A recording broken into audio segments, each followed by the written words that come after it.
வாங்க இன்றைக்கி பார்த்திங்கன்னா பச்சை பயிறு தோசை தாங்க. அருமையான பச்சை பயிறு, ஹெல்த்தியாகவும் இருக்கும், உடம்புக்கும் ரொம்ப நல்லது. வாங்க எப்படி செய்கிறதுன்னு பார்க்கலாம். குழந்தைங்கள்லேருந்து பெரியவங்க வரைக்கும் சாப்பிட்லாங்க, ரொம்ப டேஸ்ட்டாக இருக்குது. சேனலை சப்ஸ்கிரைப் பண்ணணும்னா சப்ஸ்கிரைப் பண்ணுங்கள், அப்போ தான் நான் போடுற வீடியோ உங்களுக்கு உடனேக்கு வரும். பக்கத்தில் உள்ள பெல் பட்டனையும் அழுத்துங்க. இன்றைக்கி பச்சை பயிரும் தக்காளி பூண்டு வச்சு ஒரு கார சட்னி அரைச்சிருக்கேங்க. பாருங்கள் இது எப்படி இருக்குன்னு. வாங்க இது எப்படி செய்கிறதுன்னு நம்ம வீடியோக்குள்ளே போய் பார்க்கலாம்.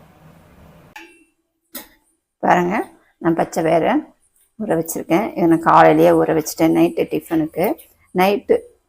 காலையில் டிஃபனுக்கு வேணால் நைட்டு ஊற வச்சுக்கலாம். நான் பச்சை அரிசி எடுத்துருக்கேன், நீங்கள் இட்லி அரிசி கூட எடுத்துக்கலாம். இதோட அளவு நான் சொல்லிடுறேன். இந்த கப்பால் நான் 1 கப்பு பச்சை பயிர் எடுத்து ஊற வச்சுருக்கேங்க.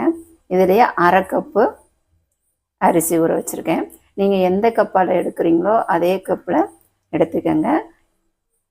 பாருங்கள், நல்லா ஊறிடுச்சு. இதை இப்போ நம்ம அரைச்சிக்கலாம்.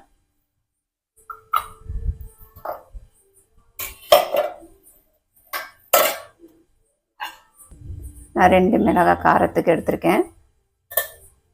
இஞ்சி ஒரு 1/2 துண்டு, பார்த்திங்கன்னா கொத்தமல்லி இதையும் சேர்த்துக்கலாம். இதை நம்ம அரைச்ச உடனே சுடலாங்க, புளிக்கெலாம் வைக்க வேண்டாம். நம்ம அரைச்ச உடனே பச்சை பயிர் தோசை சுட்டுடலாம். உடம்புக்கு ரொம்ப ஹெல்த்தியாகவும் இருக்கும்.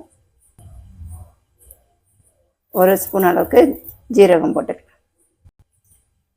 ஊற வச்சுருக்க பச்சை பயிரை இதோட சேர்த்துக்கலாம். நான் தனித்தனியாக ஊற வச்சுருக்கேன், நீங்கள் ஒன்றா கூட ஊற வச்சுக்கலாங்க. பச்சை பயிறு அதிக நேரம் ஊறணும், அரிசி கொஞ்சம் நேரம் ஊறினா போதும். அதனால் நான் தனித்தனியாக எடுத்துருக்கேன். இதை நம்ம இப்போ அரைச்சிட்டு வந்துடலாம்.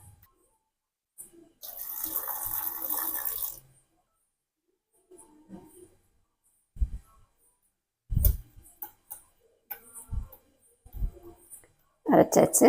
அதேமாரி நம்ம எல்லாத்தையும் அரைச்சிக்கலாம். அரைச்சிட்டு வந்துட்டேங்க. இதுக்கு தேவையான அளவு உப்பு போட்டுக்கலாம்.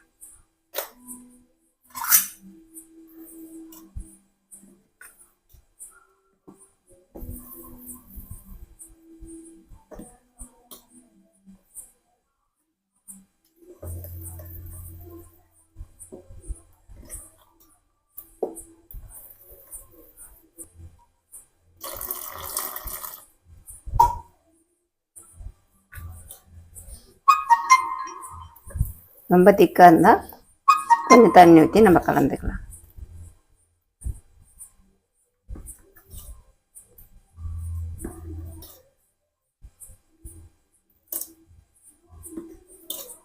அவ்வளோதாங்க, பச்சை பயிருக்கு மாவு ரெடி ஆயிடுச்சு. இதுக்கு நம்ம ஒரு தக்காளி பூண்டு வச்சு ஒரு சட்னி ரெடி பண்ணிக்கலாம். நான் தக்காளி பூண்டு வச்சு ஒரு பூண்டு சட்னி அரைச்சிருக்கேன். நீங்கள் தேங்காய் சட்னி, வேர்க்கடலை சட்னி, நீங்கள் வீட்டில் என்ன சட்னி அரைக்கிறீங்களோ அதை செஞ்சுக்கங்க. சாம்பார் கூட நல்லாயிருக்கும். இது வரமாக இருக்கட்டும், நம்ம சட்னி ரெடி பண்ணிக்கலாம். நானாக்கி கார சட்னிக்கு நல்லெண்ணெய் தாங்க வதக்க போகிறேன். நல்லெண்ணெயில் வதக்கிக்கலாம். பாருங்கள், நான் 2 மிளகாய், 2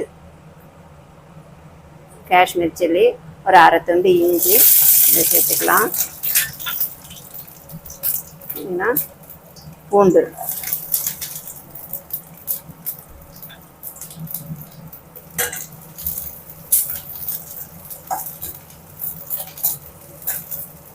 நீங்கள் காரத்துக்கு தகுந்த மாதிரி மிளகாய் சேர்த்துக்கோங்க.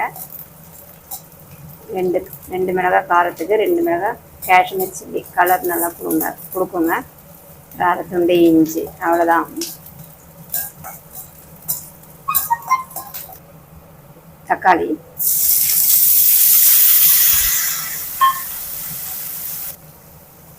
நல்லா வதங்கிருச்சுங்க. இது கூட ஒரு சின்ன சைஸ் புளி, கொஞ்சமாக புளி சேர்த்து உப்பு வச்சு ஆறணுன்னா நம்ம அரைச்சி எடுத்துக்கலாம். இது நம்மளுக்கு ஆறுறதுக்குள்ளே தோசை ஊற்றிக்கலாம். சாரில் வச்சுட்டேன். கொஞ்சமாக புளி, உப்பு அரைச்சிட்டு வந்துடலாம். அவ்வளோதாங்க, நம்மளுக்கு பூண்டு கார சட்னி ரெடி. பாருங்கள், நல்லா அழகாக இருக்குது. இதை நம்ம அப்படியேவும் சாப்பிட்டுக்கலாம், தாளிக்கிறதுனாலும் தாளிச்சிக்கலாம். நான் பார்த்தீங்கன்னா இதை நான் அப்படியே தான் வச்சுக்க போகிறேன், தாளிக்கல. நீங்கள் தாளிக்கிற மாதிரி இருந்தால் கடுகு, உளுத்தம்பருப்பு, கருவேப்பிலை போட்டு தாளிச்சிங்கன்னா அருமையான சட்னி ரெடிங்க.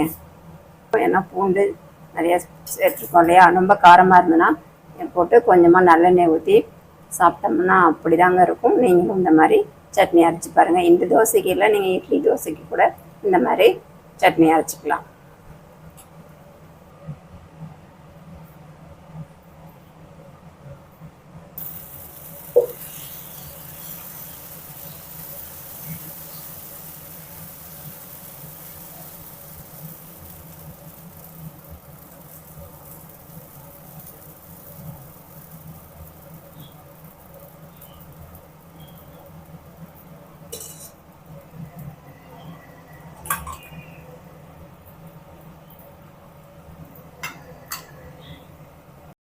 திருப்பி போட்டாச்சுங்க.